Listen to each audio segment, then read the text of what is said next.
지난 한 주간도 잘 보내셨습니까? 여러분의 표정을 보면 한 주간의 모습 가운데 얼마나 행복한 일이 있었는지 한번 상상해 보게 되는 것 같습니다. 엊그제는 스승의 날이었습니다. 여러분 기억하시죠? 여러분의 스승의 날에 생각나는 지난날의 선생님은 과연 누구십니까? 어떤 선생님은 생각만 해도 절로 미소가 지어지는 선생님이 있고, 어떤 선생님은 생각만 해도 주먹이 쥐어지는 선생님도 있지 않나 생각을 해봅니다. 과거에 여러분은 어떤 선생님을 만나셨고 그 선생님들과 어떠한 교제를 나누고 계셨습니까? 요즘 선생님과 제자 사이, 그리고 선생님과 학부모 사이를 보면 이전에 우리와의 관계와는 많이 다르다라는 걸 느끼게 되는 것 같습니다. 얼마 전에 교사 현장 체험 학습 간담회 영상을 보았습니다. 이 사건의 시작은 사실은 2022년에 춘천에서 발생한 체험학습 중에 학생 사망 사고와 관련된 그 재판 결과에 따른 것이었습니다. 인솔 교사에게 형사 책임이 물어졌고, 그리고 담당 교사에 대한 무차별적인 인신공격도 이루어졌습니다. 결국 담당 교사는 유죄 선고를 받았고 1심 판결은 금고 6개월의 집행유예 2년, 2심 판결에서는 유죄는 유죄하되 집행유예 2년을 신고유예 2년으로, 선고유예 2년으로 변경을 하였습니다. 판결이 이렇게 나오자 사건 이후로 전국의 대부분인 학교에서 현장 체험학습을 거부하였습니다. 왜냐하면 본인들도 혹이나 이러한 조치를 당할까 봐 두려워했기 때문이죠. 그런데 몇 년이 흘렀습니다. 다수의 학부모님들은 우리 아이들에게 현장학습이 필요하다라는 주장을 했고, 그리고 여기에 따라서 현장 체험학습 재개 여부를 가지고 간담회를 열었던 것입니다. 아마 여러분도 매스컴을 통해서 다 보셨을 것입니다. 손을 떨어가면서, 입술을 떨어가면서 겨우겨우 말을 이어갔던 그 선생님들의 모습.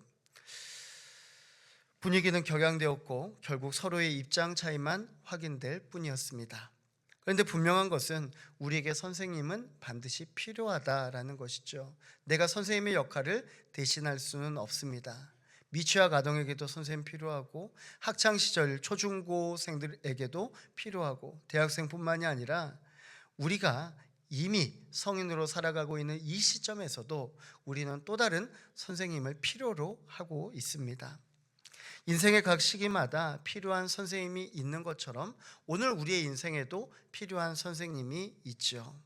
말씀을 통해서 과연 지난날 나의 신앙의 선생님은 누구였고, 그리고 나는 어떻게 배우고 어떻게 지금 신앙의 길을 걸어가고 있는지 한번 되돌아보고 나의 신앙의 선생님을 붙잡는 시간이 되면 좋겠습니다.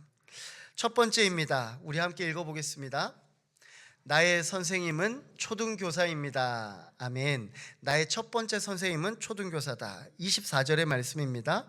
이같이 율법이 우리를 그리스도께로 인도하는 초등교사가 되어 우리로 하여금 믿음으로 말미암아 의롭다함을 얻게 하려 함이라. 아멘. 과거의 개역 한글 성경에서는 초등교사로 쓰지 않고 몽학선생이라고 썼습니다. 그래서 아마 여러분들 그 단어를 기억하실 거예요. 왜냐하면 우리가 잘 쓰지 않는 단어이기 때문이죠. 초등교사, 이 초등교사는요, 오늘날 초등학교 교사를 뜻하는 것은 아닙니다.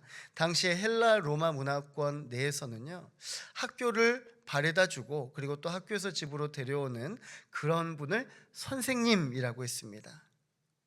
초등학교 교사, 초등교사는 헬라어로 파이다고고스라고 합니다. 이 뜻은 파이스라는 아이, 그리고 아고라는 이끌다라는 단어의 합성어입니다. 그러니까 아이를 이끄는 자, 아이를 이끄는 자. 이 파이다고고스는요, 당시 6세부터 한 16세 사이의 아이들을 학교까지 데려다주고 그리고 학교에서 집으로 인도하는 그런 역할을 했던 사람입니다. 그런데 이분을 두고 선생님이라고 했던 것이죠. 여러분, 우리가 자녀들 어렸을 때 아침에 학교 갈 때 꼭 하는 말이 있죠. 차 조심해라. 그리고 학교 끝나자마자 바로 집에 와라. 왜 그래요, 여러분? 학교는 안전한 곳이지만 학교 외의 곳은 안전하지 않기 때문이죠. 그래서 때로는 부모님이 학교까지 데려다 주고 또 데리고 오는 경우도 있는 것 같습니다. 초등교사의 역할은 칭찬할 때보다는 훈계를 할 때가 많았습니다. 그리고 자유를 주기보다는 규제할 때가 많았습니다. 왜냐하면 아이에게 자유를 주면 사고가 나기 때문이죠. 그리고 아이에게 필요한 것은 규제다라는 겁니다. 이 모든 것은 아이들을 위해서 하는 것입니다. 만약에 지금 이런 정책을 가지고 아이들을 대한다면 아마 학부모님들은 대단히 많은 민원을 또 넣을 것입니다. 왜 그럴까요? 우리는 아이들에게 자유가 필요하다라고 생각하기 때문이죠. 하지만 바울은 초등교사가 필요하다, 즉 아이에게는 규율이 필요하고 엄격하게 이것을 적용해야 된다라고 말하였습니다. 근데 이것을 어떻게 표현하느냐? 바로 율법이라고 표현을 하였습니다. 왜 율법을 그리스도께로 인도하는 초등교사라고 바울 사도는 말씀하였을까요? 그것은 우리가 율법을 부정적으로만 봐서인데, 사실은 우리 주님께서 율법을 만드실 때는 부정적으로 만드신 것이 아니라 긍정적으로 만드셨던 거예요. 근데 우리가 부정적으로 사용했기 때문에 부정적이 된 것입니다. 율법은 우리를 구원하지 못합니다. 그렇죠? 하지만 율법은 그리스도께로 우리를 인도해야 하는 것을 알려주는 그런 선생님이 되었다라는 것입니다. 율법은 우리를 의롭게 하지는 못합니다. 하지만 이 율법이 있기 때문에 우리는 믿음으로 우리가 의롭게 될 수 있다는 것을 깨닫게 되는 것입니다. 율법은 내가 죄인임을 깨닫게 합니다. 그리고 구원으로 인도하는 길을 보여주는 역할을 하는 것입니다. 그렇다면 오늘 우리의 삶에서 초등교사란 과연 누구일까요? 바로 그분은 부모님 그리고 교회학교 선생님을 들 수가 있습니다. 이들은 자녀들의 신앙의 기초 단계를 책임지는 분이십니다. 아이들은 스스로 하나님을 깊이 알지 못해요. 그렇죠? 그래서 우리는 아이들에게 하나님을 깊이 알 수 있도록 계속해서 주님께로 인도하는 역할을 해야 된다라는 겁니다. 그냥 따라오라고 손짓하는 것뿐만이 아니라 때로는 그 손을 붙잡고 교회로 인도해야 되는 거예요. 때로는 우리 아이가 싫다고 징징거리며 울 때라도 우리 부모님께서 분명한 의지를 가지고 자녀를 신앙의 길로 이끄셔야 된다라는 것입니다. 요즘에는 자녀의 의견을 묻고 자녀의 의견을 따르는 부모가 대단히 많습니다. 왜냐하면 이것이 올바른 교육 방법이다라고 말하기 때문이죠. 그런데 여러분, 자녀가 둘 다 아는 상황에서 그가 판단하는 하나, 그건 괜찮습니다. 하지만 자녀들이 알지도 못하는데 그 가운데 넌 무엇을 원해라고 묻는다면 그것은 부모의 무책임 아닐까요? 자녀들은 예수 그리스도에 대해서 알지도 못하는데 내가 선택해, 너 예수님 믿을래 말래를 결정하라고 묻는다면 그것은 누구의 문제입니까? 그래서 부모의 문제다라는 것이죠. 따라서 부모님은 이 시기에 신앙의 규칙을 가르치고 예배의 태도를 훈련하고 그리고 말씀의 울타리 안에서 자녀들을 보호해야 하는 그런 책임이 있는 것입니다. 그리고 가정의 신앙교육이 교회로 이어질 수 있도록 교회학교 선생님과 계속해서 소통할 수 있어야 되는 거예요. 근데 이 소통이란 개념을 오해하면 안 됩니다. 얼마 전에 유명한 개그맨 이수지 씨가 자신의 유튜브 채널에다가 영상을 2개를 올렸습니다. 근데 그 조회수가요, 첫 번째 조회수가 630만 회를 넘었고 두 번째 조회수가 390만 회를 넘었습니다. 어제 오후 기준으로요. 그러니까 둘의 조회수만 합쳐도 1000만 건이 넘었습니다. 그럼 도대체 이수지 씨가 어떤 영상을 올렸느냐 보니까 어린이집 교사로서의 하루, 이 영상을 올렸어요. 이 영상을 보고 사람들이 막 댓글을 단 거예요. 와, 너무 어떻게 이런 일이 일어날 수가 있냐, 이거 너무 과장된 것 아니냐. 그런데 그 아래에 유치원 선생님들이 그렇게 많이 댓글을 달았어요. 근데 정말 그렇다고, 현실은 이것보다 더하다고 이렇게 얘기를 쭉 써놓은 거예요. 서로가 도우면서 육아를 해야 되는데 모든 육아를 선생님께만 완전히 요구하는 것입니다. 우리 집에서는 그렇게 얘기하지도 않은데 어린이집에서 모기 물려온 것 같고 몇 시에 모기 물렸냐고 부모님한테 물어보는 거예요. 우리 아이 몇 시에 모기 물렸냐고. 여러분, 이거 어떻게 되는 거예요? 어떻게 자녀를 가르치겠습니까? 우리 교회도 선생님들이 계십니다. 유치부, 아동부, 청소년부 여러 선생님들이 계셔요. 때로는 우리가 밖에 나갈 때도 있어요. 1박 2일 꿈땅이나 그리고 2박 3일의 수련회로 그리고 각각의 체험활동으로 나갈 때가 있습니다. 저는 되게 이러한 부분들을 장려합니다. 왜냐하면 우리 이 지역에 있는 특별히 무학교에 다니는 우리 어린아이들이라면 최대한 견문을 많이 넓히고 그 가운데서 새로운 것을 습득하는 게 옳다라고 생각하기 때문이죠. 그래서 그 교육의 장을 많이 열어주려고 합니다. 국내뿐만이 아니라 또 해외도 고민을 하고 있어요. 뭐예요? 이런 것들을 통하여서 우리의 자라나는 다음 세대가 신앙 안에서 잘 양육되어 가고 올바른 신앙의 교육관으로 세상을 바라볼 수 있는 시야를 가지게 하기 위하는 것이죠. 그런데 그 자녀들을 돌보는 우리 선생님들 어떻습니까? 얼마나 힘들어요. 내 자녀, 나도 컨트롤하지 못하는데 우리 선생님들이 어떻게 내 자녀를 컨트롤할 수 있겠습니까? 나는 뭐라도 얘기할 수 있지. 우리 선생님들은 뭐라고 해야 돼요? 친절하게 말할 수밖에 없어요. 자녀들의 얘기를 듣겠습니까? 그저 하나님을 사랑하고 아이들을 사랑하는 마음으로 섬기고 봉사하는 거예요. 그래서 우리 자녀들을 맡기는 선생님들께도 이 모든 것들을 당연하게 내 아이 맡아주는 것이지라고 얘기하는 것이 아니라 우리 아이들 교회 학교로 보내실 때 수고하신다고 감사하다고 그렇게 한번 얘기해 보세요. 언제 모기 물렸냐고 물어보지 마시고요. 이렇게 자녀들을 가르쳐도 때로는 우리 자녀들이 내 학생들이 우리가 인도하는 대로 가지 않을 때도 있어요. 그렇죠? 우리의 수고가 결실이 맺혀지지 않을 수도 있어요. 하지만 우리는 그 수고의 노력을 지속적으로 하자라는 것입니다. 낙심하지 마십시오. 아이들에게는 이 과정이 있어야만 다음 단계도 있는 것입니다. 여러분, 세계적인 인물 헬렌 켈러 아마 잘 아실 것입니다. 이 헬렌 켈러 보지도 못하고 듣지도 못하고 말하지도 못하는 자였죠. 근데 위대한 기적의 주인공이 된 배경에는 그녀의 선생님 앤 설리반이라는 분이 계셨습니다. 이 설리반이 처음 헬렌을 만났을 때 헬렌은 통제 불능 상태였다라고요. 사람이 아닌 것 같았어요. 맹수처럼 보였습니다. 하지만 설리반은 인내하면서 이 헬렌 켈러를 가르치기 시작합니다. 하지만 무조건 오냐 오냐 그래도 사랑해 이렇게만 가르친 게 아니었어요.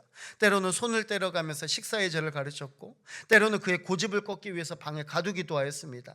엄격한 규칙으로 이 아이에게 적용을 하였습니다. 그리고 엄격하게 훈계도 적용하였습니다. 주변에서는 이 장애의 알을 가지고 너무한 것 아니냐 비난했습니다.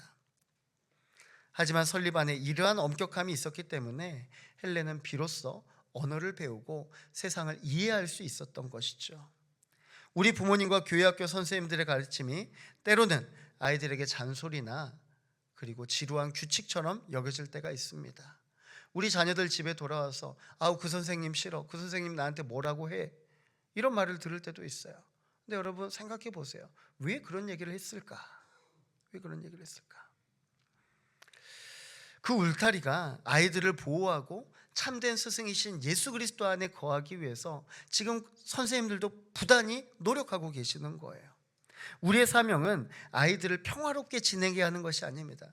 우리의 사명은 우리 어린아이들이 그냥 즐겁게 뛰어노는 것에만 국한해서 두어서는 안 됩니다.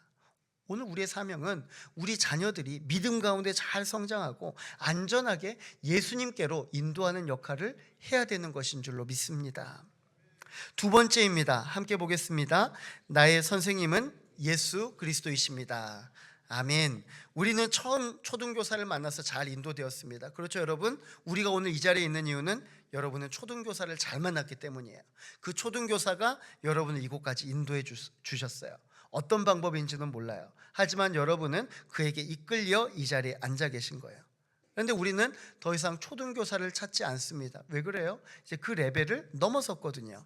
25절의 말씀입니다. 믿음이 온 후로는 우리가 초등교사 아래에 있지 아니하도다. 아멘. 언제나 초등교사 아래에 있으면 그것은 문제가 있는 것이죠. 왜냐하면 나는 더 성장해야 되는 사람이기 때문입니다. 근데 그 다음 단계 우리의 선생님이 누구신가? 바로 예수 그리스도이시다라는 겁니다.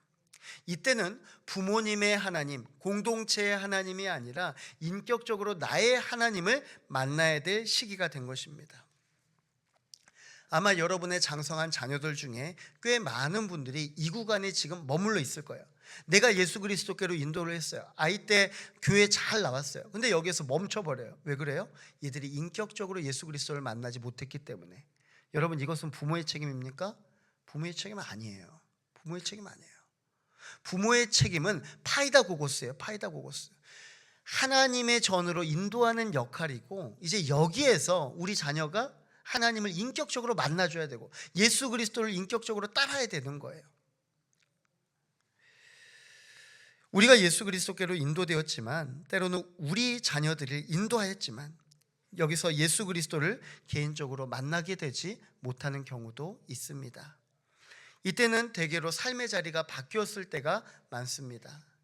어렸을 때는 부모와 함께 교회 왔어요. 근데 고등학교 가면서 다른 학교로 가요. 그리고 대학교도 다른 학교로 갑니다. 그리고 군대도 가고 직장 생활도 하고 결혼도 하고, 그래서 부모와 떨어져요. 그럼 부모의 하나님이 자녀의 하나님이 되지 못하는 거예요.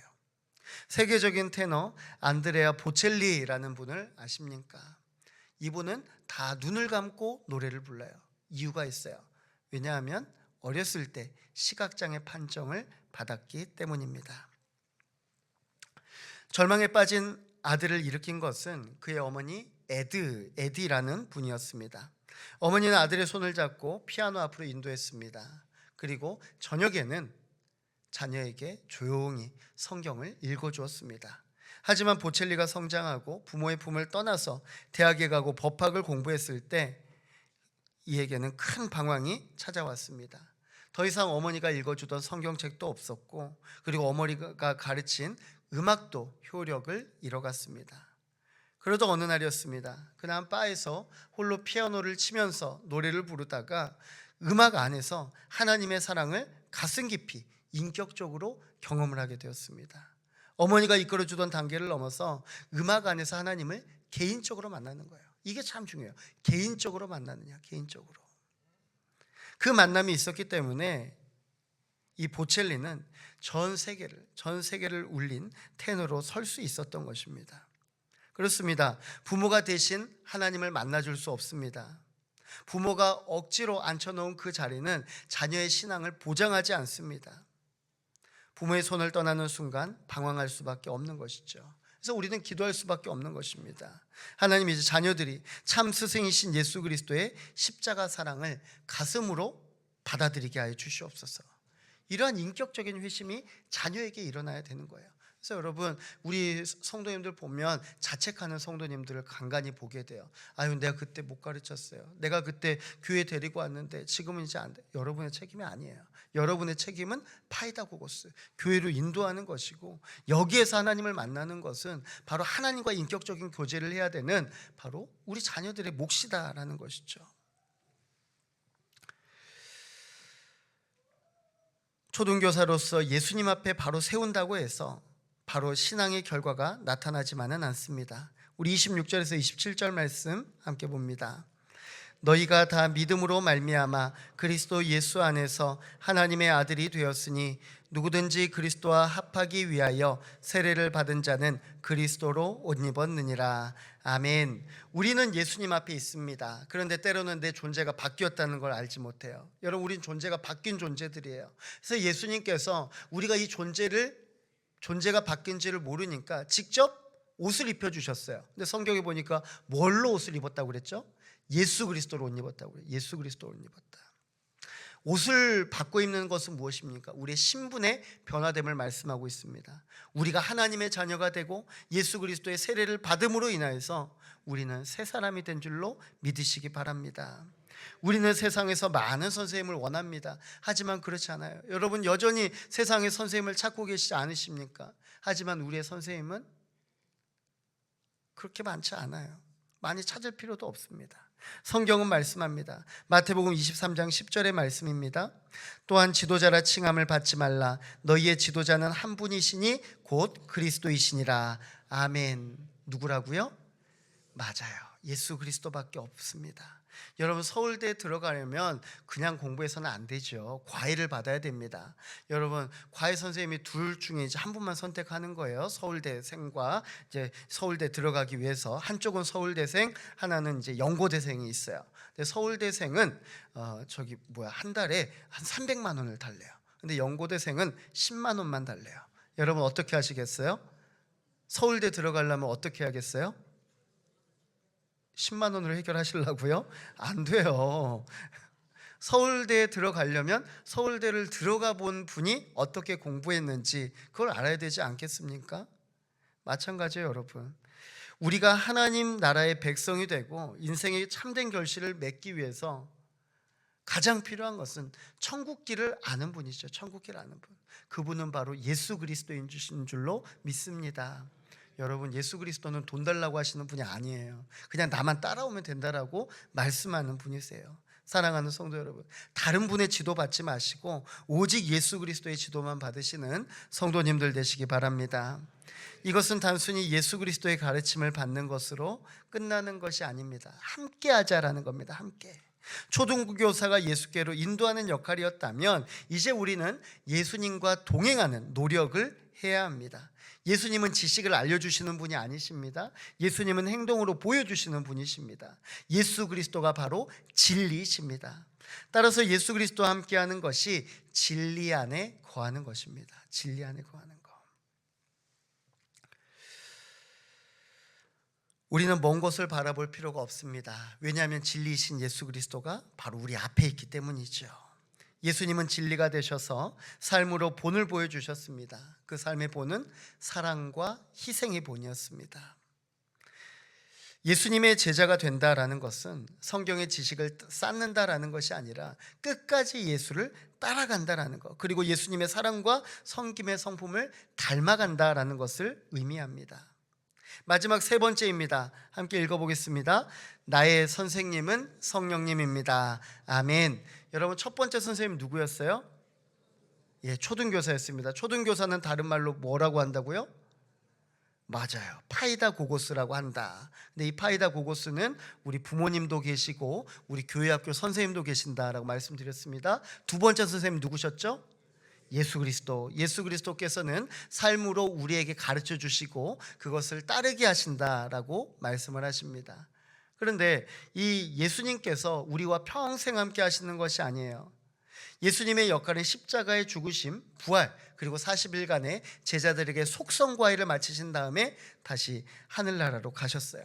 그리고 예수님이 떠나가시기 전에 제자들에게 약속하신 것이 있습니다. 바로 성령을 기다리라.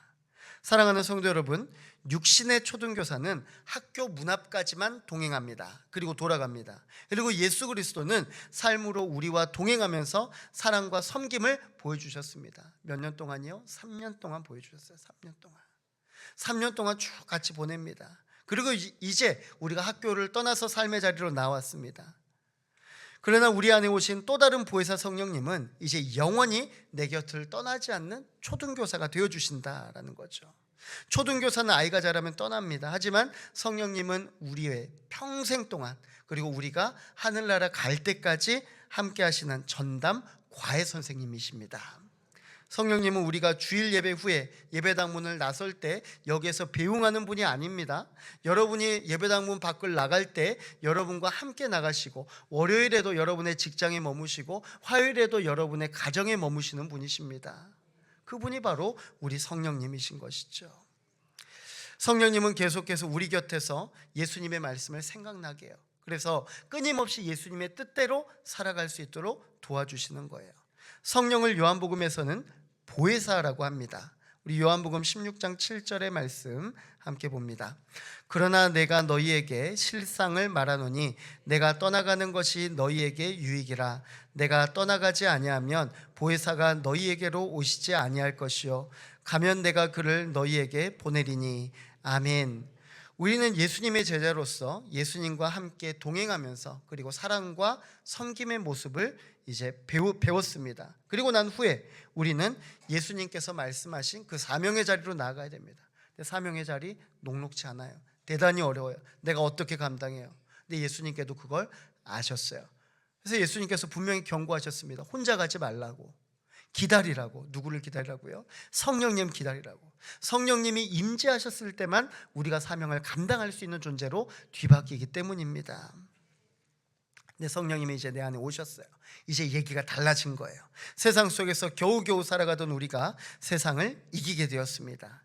요한복음 16장 8절의 말씀입니다. 그가 와서 죄에 대하여, 의에 대하여, 심판에 대하여 세상을 책망하시리라. 아멘. 여러분, 세상에 모든 게 뒤섞여져 있어요. 그렇죠? 좋은 것도 있는 것 같고 그렇지 않은 것도 있는 것 같아요. 근데 오늘 보니까 성령님이 오셨을 때 누구를 꾸짖는다고요?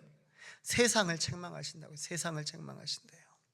따라서 우리가 잘못된 것을 선생으로 택하면 우리 삶도 엉망이 되는 거예요. 그러니까 세상에 있는 것들을 선생으로 삼았어야 되겠습니까? 아니에요.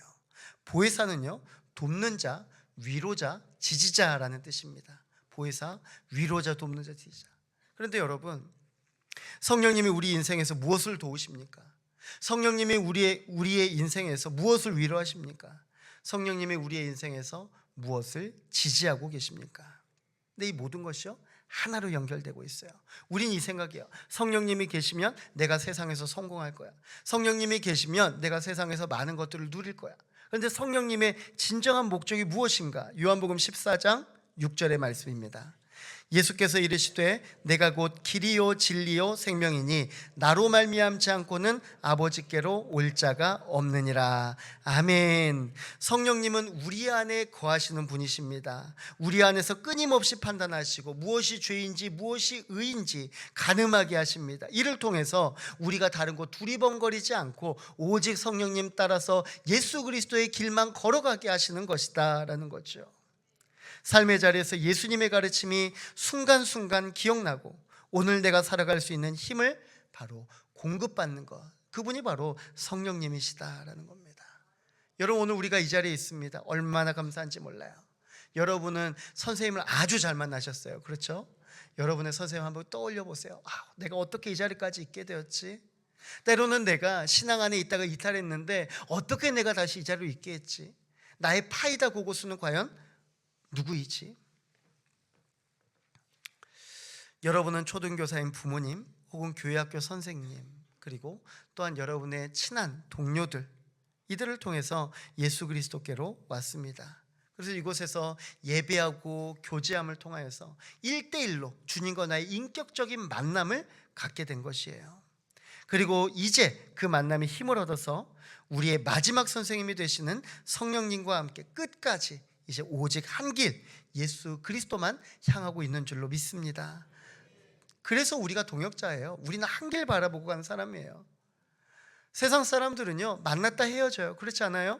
내 삶의 자리가 같을 때 함께하고 그렇지 않으면 자연스레 흩어져서 살아가요. 이거 당연한 거예요. 근데 오늘 우리와 함께한 우리 성도님들은요, 끝까지 함께 갈 분들이에요. 어디에서요? 하나님 나라 갈 때까지. 그리고 그 하늘나라에서도 함께 사실 분들이에요. 마찬가지로 오늘 우리의 역할은 다시 돌아가서 바로 초등교사가 되어야 됩니다. 여러분이 파이다 고고스, 즉 이제 아이들을 이끄는 선생님이 되어야 된다라는 겁니다. 여러분 돌아보세요. 우리가 파이다 고고스를 통하여서 예수 그리스도께로 인도되었습니다. 그리고 예수 그리스도라는 선생님을 통하여서 이제 성령님과 함께 동행하게 됐습니다. 그러면 성령님과 동행하는 자 나만 가면 되느냐? 아니요, 그렇지 않아요. 내가 또 다른 파이다 고고스로 한 영혼을 다시 길러내야 되는 거예요. 길러내야 되는 거. 우리 교회 안에서 수고하고 애쓰시는 우리 선생님들을 격려해 주시고 기도해 주시기 바랍니다.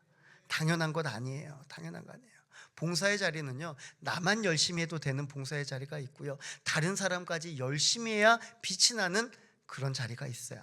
근데 선생님은요, 나만 열심히 해서는 안 되고 다른 이들까지 열심히 독려해서 이끌어야만 그때 빛이 나요. 그러니까 얼마나 힘들어요.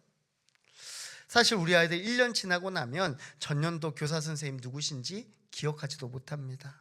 여러분, 제가 교육부 담당하고 있을 때, 전도사하고 있을 때 너무 속상한 게, 잘 키워갖고 보내면 한두 달 있다가 보면 누구세요? 그래요. 아이들이 잊어버려요. 금방 다른 선생님에게 적응해 버리는 것이죠. 그렇다면 선생님들이 보람을 어디에 느끼겠습니까? 나를 알아보고 안 알아보는 것이요? 그거 아니에요. 그냥 교회 어딘가에 함께 뛰어놀고, 여전히 뛰어놀고 함께 예배드리고, 이 모습을 보면서 보람을 느끼는 거예요. 그 시기에 내가 파이다 고고스로 잘 섬겼구나, 예수 그리스도로 잘 인도했구나, 이 보람으로 살아가는 것이죠. 사랑하는 성도 여러분, 우리가 우리 선생님들이 사랑으로 잘 돌볼 수 있도록 우리 선생님들을 잘 돌보아 주시고, 또 우리 자체가 파이다 고고스로서 또 다른 선생님으로서 우리의 자녀들, 또 우리 교회 아이들을 양육할 수 있는 그런 믿음의 귀한 선생님들이 되시기를 소망합니다. 사랑하는 성도 여러분, 우리의 인생에 수많은 선생님 다 떠올려 보십시오. 나의 삶에 도움이 되신 선생님들, 그리고 오늘 나의 인생 끝까지 가야 할 선생님들, 나의 신앙의 초등교사, 그리고 예수 그리스도 오직 성령님만 기억하며 살아가시는 성도님들 되시기를, 마지막까지 오직 길이요 진리요 생명 되시는 예수 그리스도만 따라가시기를 간절히 소망합니다. 하나님 아버지 감사합니다.